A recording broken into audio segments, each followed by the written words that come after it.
Hello, my name is Jeffrey Tucker. I'm the founder of Brownstone Institute and author of, I guess now 12 books. Um, I want to say this about Roger Ver. I've followed his career for since very early on, since probably 2013, and I recognize in him something that is a distinct mark that I've come to recognize in others. It's an unusual trait. He's an idealist and a humanitarian above all else. He got infected by uh, the idea of human liberty and universal emancipation, prosperity, and peace. And he got there by reading the books of Henry Hazlitt and Frederick Bastiat, a voracious reader and scholar, and came to adopt these ideals. And my read on his career and his life has been to pursue those ideals above all else. That's what he longs for. That makes him a very unusual person. It's very unusual to find an entrepreneur and a business person who is deeply, deeply principled and motivated primarily by those principles alone. I can recognize it in some people, and Roger definitely has that gift and that longing, and it's a very beautiful thing. So that's my tribute to Roger Ver, who I think is a great man. Thank you. Hello, it's Joel Valenzuela. I've been in the crypto space for about 12 or 13 years, been living entirely off of crypto for the last almost 10 years. And a lot of this is because of the inspiration of Roger Ver and what he's been able to do to not only kickstart the crypto ecosystem into something that is actually usable for people like me. I rely on a lot of tools and things that he helped kind of usher forward and build, but also as crypto sort of turned into this technology where a lot of people just seek profit and government approval and things like that. Roger has been a constant North Star for why we should really be here, for peer-to-peer cash, for uncensorable money, for human freedom and the benefit of everyone. And without him in this space influencing it the way he was, I really think that we in the crypto space, but also we as humans on this planet, would be in a very much worse spot. It's really hard to overstate Roger Ver's positive impact on the space. Free Roger Ver, one of the best people I know. The man has funded surgeries. He has done things for people behind the scenes that people don't even know about. He's the most charitable individual I know. He's funded so many crypto projects, it's just unreal. Just an all-around good human being. I really can't say enough about the guy. He essentially was giving a speech about Waco and how the ATF burned 70, 80 women and children alive. Did you ever see the movie Patriot with Mel Gibson? Yeah. Remember the scene where they burned a bunch of people alive in a church?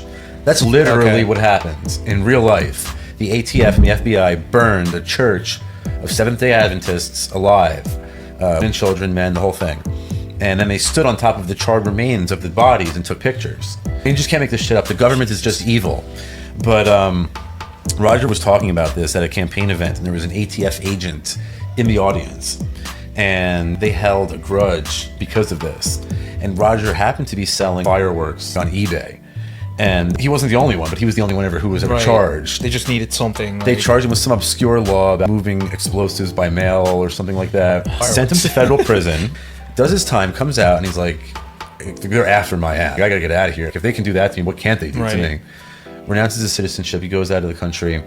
A bunch of lawyers to file all of his exit documents, his tax returns, the whole nine. He goes, lives his life, starts a bunch of companies, very successful, kills it, promotes all these ideas, very charitable. 10 years later, the government comes back and says, hey, remember when you left? You didn't pay enough. You got the number wrong. So for that, we're going to give you 109 years in prison. By the way, this is right after he wrote a book called Hijacking Bitcoin. And what it does is in the book, Rogers, they call him Bitcoin Jesus because he was always the premier promoter of Satoshi's version of Bitcoin. And he wrote this book, Hijacking Bitcoin, where he exposes the government's role in keeping blocks small. And they did that because they knew that if it was not usable as a medium of exchange, it would not be a threat to the US dollar's monopoly. It would not be a threat to the banking cartel's monopoly on the issuance of currency. So Roger wrote this book exposing their role, crippling Bitcoin, hijacking Bitcoin. And as soon as he does it, they're just like 109 years. Hey, it's John Bush with Live Free Academy. I wanted to give a quick shout out to Roger Ver and just share a bit about the impact he has had on me. He's just, I mean, I was in the Bitcoin space, started in 2012 and then more heavily in 2013. And it was always cool because back then, of course, it was all about freedom and peer-to-peer electronic cash for the world and upsetting the Federal Reserve and ending the wars. But I always thought it was cool that some of the key figures were Roger Ver and Eric Voorhees, who were both like pure voluntarists. And one thing about Roger is he's extremely passionate, even getting emotional about how unjust he believes things are and how deeply he cares about freedom. He's also extremely giving. He's somebody that sponsored my activities, whether it's the Bitcoin bus, later called the Bitcoin.com bus, that he sponsored for us to travel around the country promoting Bitcoin 2015-ish, or sponsoring the different events we've done, even the first Greater Reset. He was always extremely generous with his wealth, and he is a tireless freedom fighter, and I think it's up to each and every one of us to do what we can to spread the word and hopefully help free Roger Ver.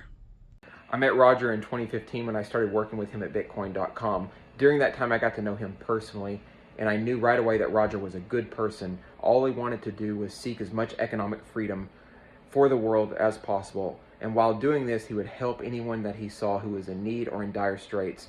For instance, our mutual friend Nathan Freeman passed away several years ago, and Roger has been there to provide support for the family ever since, and still supports them this day financially and spiritually. Also, consider Ross Ulbricht. Roger was one of the first people to donate to Ross's campaign, and now Ross is out of prison and received his pardon.